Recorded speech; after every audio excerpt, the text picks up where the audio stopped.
to think about those larger pictures. Question back here.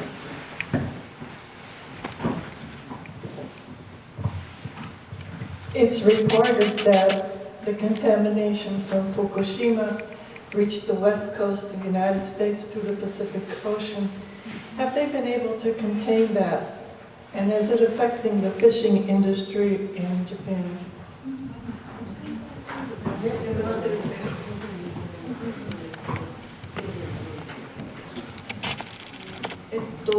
福島原発から流れたもう汚染水はもうどうしようもなくて、で何もしていないっていうのが現状です。海の除染はしてないっていうことだからカリフォルニアに行ってしまったっていう。 Seems like they're not doing anything about the contaminated water. They're trying to contain it, but once it's there, there's no way to decontaminate water, ocean water. So it's kind of letting it go. そう、日本政府とかテプコはたくさんの海水で薄まるから、影響は少ないっていうふうに言っています。 Japanese government and TEPCO, that's the electricity company, argue that because it gets diluted with the vast water in the ocean, we don't really have to be too concerned about the effect. これについてはやっぱり地元の沿岸漁業といって近くで漁をする人遠洋漁業じゃなくて沿岸漁業の、漁業の人たちが、総量規制をするべきだと言っています。総量規制っていうのは、どれぐらいの量が全体で合計して流れ出たかっていうのを規制しろと。規制って調査しろと言って今やってるのはその瞬間のなんていうんですかね、何ベクレルっていうものしか測ってないんですよ。トータルの量を測ってない。 So currently the research is about how many becquerels in a particular amount of water per minute, or it's very snapshot-like research. So the coastal fishermen who get affected by this are demanding more. What is the sum of the contamination of the water that's coming out of the plant? でもその総量規制はやっぱりテプコはやりたくないというかできないっていうのがあって、そう測るやり方がないからっていうことですね。So TEPCO claims it's impossible. They can't really do it logistically. でその沿岸漁業と遠洋漁業の、遠くの海沿岸漁業の人は反対してるんですけど遠洋漁業の人はほとんど影響ないっていうのを信じているので遠洋漁業の人はあんまり反対してないんですね。 So there's a divide in the fishermen's community where people who fish near the coast versus fish far away.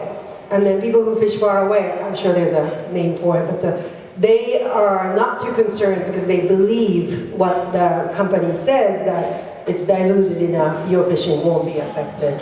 でその賠償のお金が払われてるんですけどフィッシャーマンたちに船の大きさによって賠償金が払われてるんですね。で遠洋漁業は大きい船だから何億っていう大きいお金が賠償金でもらうんだけど沿岸漁業は小さいボートで本当に釣りっていうの一本釣りとかで、なんていうか小さい釣りをやってる。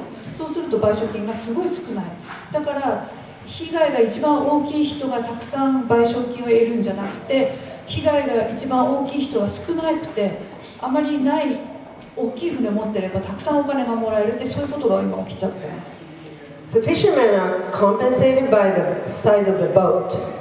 So what do you call it? Like people who go really far away, they tend to have a bigger boat. So they actually get a larger sum of money for their damage than the coastal fishermen who actually get more influenced by the contamination of water, but they get much smaller sum as a compensation. So I think what I'm going to do is, first of all, I want to appreciate, Hiroko, your incredible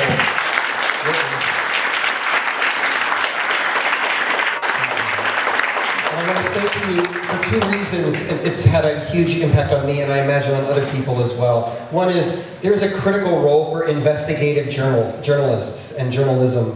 And I am so grateful to you and to your sisters and brothers who are investigative journalists all over the world, who bring these things to light and insist that the stories must be told.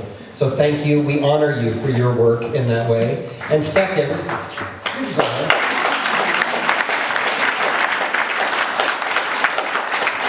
I was really struck by your words that it's a thoughtful strategy by powerful interests to keep us from sharing our stories abroad with one another across borders. And so I'm really grateful for your effort to come here and to share your story with us and in other places in the United States. So thank you so much for your time.